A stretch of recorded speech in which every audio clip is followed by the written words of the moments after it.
The uncompromising artist who resides beneath his signature cowboy hat and easy charm is Clint Black, a maverick. Clint Black is a country music artist who performs his own compositions. Even his father was uncertain when Clint's triumph arrived, as it was neither swift nor effortless. Clint resolved to disprove his father's assertion that he was up to the standards of country music's illustrious past. Following his graduation from high school, he encountered a series of formidable challenges. He commenced his career in construction and performed at night in taverns and clubs in the vicinity of his Texas hometown. It was difficult for him to make ends meet, and his father's skepticism was a hindrance. Clint's stance may have appeared naive, but it would prove advantageous in a significant manner. The publication of his debut album, Killin Time, featuring 4 #1 hits, launched his career in 1989. Clint has sold well over 20 million records worldwide since that time. He has received 6 country music awards and a Grammy. In the process, he also convinced his father to adopt the same mindset as Roseanne. Clint Black's maternal lineage is not relevant here. Additionally, A is in northern Sicily. In reality, his and her ancestors resided within a few dozen miles of one another. Clint chose a different line of work, despite Roseanne's family being farmers. The tale of Clint's great-grandfather, Vincent Schema, who played the violin and immigrated to the United States as a member of an orchestra, has been passed down through the generations in Clint's family. Unfortunately, when we explored the narrative, we did not record the specifics of Vincent's presence. The process of disintegration commenced. There is no evidence to suggest that Vincent traveled to America with any type of group, whether it be musical or otherwise.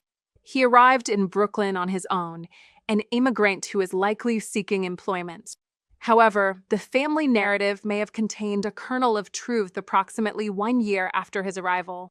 Vincent is recorded in the Jacksonville, Florida census as residing in the same household as 2 other Italian males, and they all shared a common occupation. We are unaware of the nature of Vincent's employment in Jacksonville. However, it would not be his final engagement. We retraced Vincent's steps 8 years later in Mobile, Alabama, where he was employed at a silent movie theater. Clint Black was on the brink of confronting the legacy of enslavement within his family tree. Clint, a Texas native with deep Southern roots, had long suspected that his ancestors owned others. Our research has revealed that he was accurate. On Clint's family lineage, we identified at least 16 ancestors who owned slaves. One anecdote stood out to us as we investigated this dark aspect of Clint's ancestry.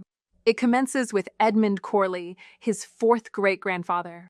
Ultimately, Edmund settled in Shelby County, Texas, where he became a prosperous farmer and a slave proprietor.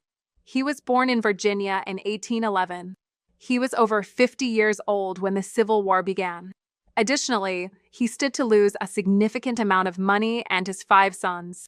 Clint's ambivalence was comprehensible. However, we discovered a poem in his family's papers that was written by one of the Corley boys, Clint's 3rd great-granduncle Winslow Corley. The poem authentically evoked Clint's essence. Winslow's poem foreshadowed future events. Just months after it was written, he and other Corley boys were killed in battle outside Atlanta. Their mother, Clarkie, suffered the loss of 2 of her 5 sons when his sibling lost his life. The family has preserved an account that we are unaware of the manner in which Winslow's mother processed the loss. We are also unaware of the actions taken by her spouse, Edmund, in the aftermath of the tragedy. It appears that Edmund embarked on a mission to retrieve the remains of his deceased children following the conclusion of the conflict. Scholars estimate that the Civil War claimed at least 750,000 lives, with over 40% of the deceased remaining unidentified. Therefore, the issue at hand is significant. Clint's ancestors set out on an expedition, likely doomed from the start, covering hundreds of miles. The experience must have been traumatic. However, it did not derail him. Rather, it strengthened him. 2 years later, Edmund pursued his dream of becoming a doctor and submitted an application to a medical school.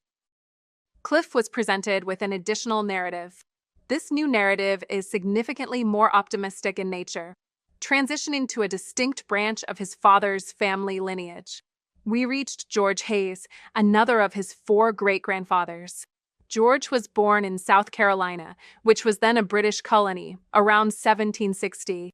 The Revolutionary War broke out when he was an adolescent, and he was compelled to select a side that is now buried in the National Archives. It is a document that reveals the process by which he made his decision. George participated in the Revolution and was at the center of a famous conflict. The British were concentrating on the southern colonies in the autumn of 1780 with the intention of dividing the rebellion in half.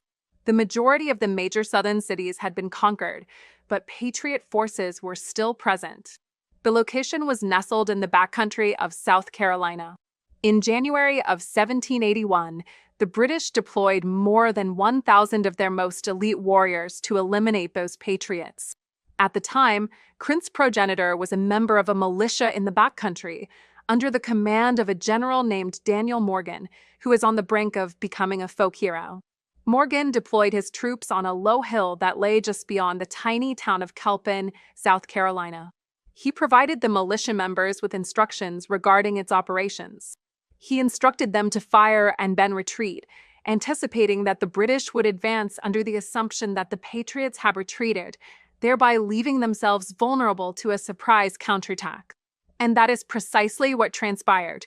We were similarly taken aback when we examined Clint Black's admixture results, which, similar to Roseanne's, demonstrated a level of diversity that we had not observed in the paper trace.